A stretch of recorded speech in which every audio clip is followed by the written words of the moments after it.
பாருங்கள் வாழைப்பூவும் அதாவது நல்லா சுத்தம் பண்ண க்ளீன் பண்ண நல்ல வாழைப்பூவை எடுத்து அதை நல்லா காஞ்ச எண்ணெயில் பொரித்து எடுத்துட்டோம். நல்லா டீப் ஃப்ரை பண்ணி எடுத்து மிக்ஸி ஜாரில் சேர்த்தோம்.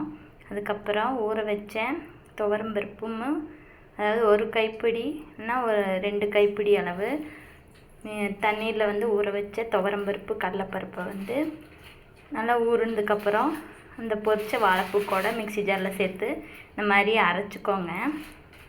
உங்களுக்கு அரைப்படலை அப்படின்னா வாழைப்பூ பொடி பொடியாக பொரியல் மாதிரி கட் பண்ணி எண்ணெயில் டீப் ஃப்ரை பண்ணி அதுக்கப்புறம் அந்த ஊற வச்ச துவரம்பருப்பு கடலைப்பருப்பு கூட சேர்த்து அரைச்சிக்கோங்க. அரைச்சா இந்த மாதிரி பக்குவம் வரும்.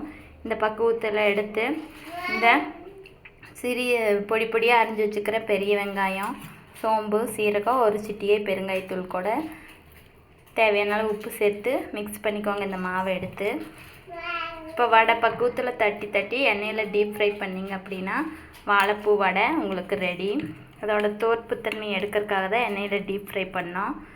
அதை நல்லா மையாக அரைச்சிட்டோம் துவரம்பருப்பு கடலைப்பருப்பு கூட சேர்த்து. இது நல்ல ப்ரோட்டீன் கூட. அதுக்கப்புறம் இந்த வாழைப்பூ உடம்புக்கு நல்லது.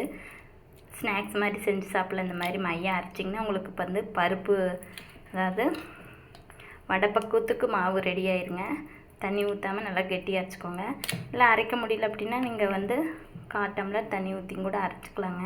இந்த மாதிரி பேஸ்ட் மாதிரி கிடைக்கும் நல்லா கெட்டியாக. இந்த பேஸ்ட்டோட இந்த பொடி பொடியாக நறுக்குன சின்ன வெங்காயம் இல்லை பெரிய வெங்காயம், ஒரு ஸ்பூன் சோம்பு, 1 ஸ்பூன் சீரகம், 1 சிட்டிகை பெருங்காயத்தூள், தேவையான அளவு உப்பு சேர்த்து காரத்துக்கு மிளகாய்த்தூள் சேர்த்துக்கோங்க.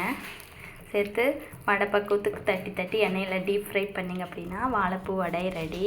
புதுசாக ட்ரை பண்ணுவாங்களோ இந்த மாதிரி ட்ரை பண்ணி பாருங்கள். டேஸ்ட் எப்படி இருக்குதுன்னு மறக்காமல் கமெண்ட் பண்ணுங்கள். சப்ஸ்கிரைப் பண்ணுங்கள், லைக் பண்ணுங்கள். நீங்கள் சப்ஸ்கிரைப் பண்ணால் தான் என்னோடய வீடியோ உங்களுக்கு ஒவ்வொன்றும் ரீச் ஆகும். என்னோடய ஐக்கானை கிளிக் பண்ணிங்க அப்படின்னா என்னோடய வீடியோ ஃபுல்லாக அதில் இருக்கும். நீங்கள் ஒவ்வொரு வீடியோ பார்க்கலாம், லைக் பண்ணலாம், சப்ஸ்கிரைப் பண்ணலாம். அதே மாதிரி நீங்கள் பார்க்குற ஒவ்வொரு வீடியோவும் உங்களுக்கு யூஸ்ஃபுல்லாக இருந்தது அப்படின்னா லைக் பண்ணுங்கள், ஷேர் பண்ணுங்கள். தெரியாதவங்களுக்கு கண்டிப்பாக டவுட் இருந்தால் கமெண்ட் பண்ணுங்கள். என்னோடய வீடியோ உங்களுக்கு கண்டிப்பாக யூஸ்ஃபுல்லாக இருக்கும்னு நினைக்கிறேன். கிட்ஸ்லேருந்து பெரியவங்கலேருந்து எல்லாத்துக்கும் நீங்கள் யூஸ்ஃபுல்லாக இருக்குது. நீங்களும் ட்ரை பண்ணிட்டு எப்படி இருக்குன்னு சொல்லுங்கள். தேங்க்யூ. வடை ரெடி ஆனதுக்கப்புறம் பார்க்கலாம். இல்லை மறுபடியும் இன்க்ரீடியன்ட் சொல்கிறேன்.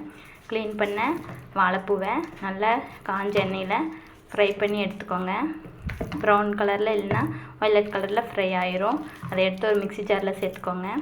அதுக்கப்புறம் ஏற்கனவே ஊற வச்ச துவரம்பருப்பு கடலைப்பருப்பு ரெண்டையும் 2 கைப்பிடி துவரம்பருப்பு, 2 கைப்பிடி கடலைப்பருப்பை தண்ணியில் ஊற வச்சுருந்தேன். அந்த ஊற வச்சதை ஊறின துவரப்பருப்பு கடலைப்பருப்பு சேர்த்து மிக்ஸி ஜாரில் வாழைப்பூ கூட நல்லா அரைச்சிட்டேங்க. அரைச்சதுக்கப்புறம் பொடி பொடியாக நறுக்குன சின்ன வெங்காயம் இல்லை பெரிய வெங்காயத்துக்கூட ஒரு ஸ்பூன் சோம்பு, 1 ஸ்பூன் சீரகம், 1 சிட்டிகை பெருங்காயத்தூள், தேவையான அளவு உப்பு, தேவையான அளவு மிளகாத்தூள் சேர்த்து நல்லா மிக்ஸ் பண்ணிட்டேன். இதுக்கப்புறம் வடை மாதிரி தட்டி எண்ணெயில் ஃப்ரை பண்ணி எடுக்கலாம். வாழைப்பூ வடை ரெடி. ட்ரை பண்ணிவிட்டு எப்படி இருக்குன்னு சொல்லுங்கள். வடை ரெடி ஆனதுக்கப்புறம் பிளேட்டிங் பண்ணிவிட்டு காமிக்கிறேன். மறக்காமல் சப்ஸ்கிரைப் அண்ட் லைக் பண்ணுங்கள்.